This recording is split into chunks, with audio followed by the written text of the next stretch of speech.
Naperville Settlement is leading a free online exhibit called Unvarnished, Housing Discrimination in the Northern and Western United States, that focuses on the history of discriminatory housing practices and segregation. Museums from across the country have joined forces to research and present their community's history of exclusion. One of the really important things that we wanted to do at Naperville Settlement was to help people understand in our community that our local history is tied to the national narrative, and that the national narrative is also tied to what we experience here in our local communities.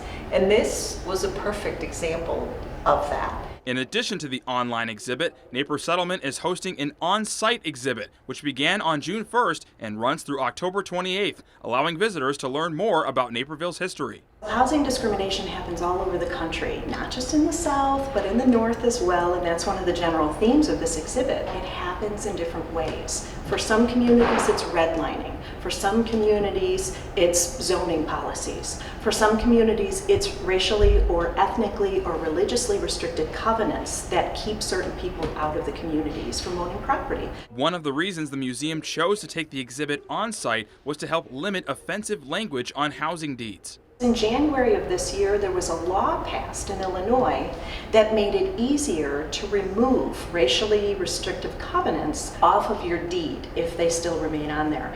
There are a lot of deeds out there that still have offensive language on them. So we do deed scrubbing workshops here to tell people what they need to do in order to get that language removed from their deeds. With these two exhibits, Tamayo-Calabrese feels the museum is in the best place in terms of what it needs most. To check out the online exhibit, visit the Unvarnished website. For Naperville News 17, I'm Josiah Schuneman.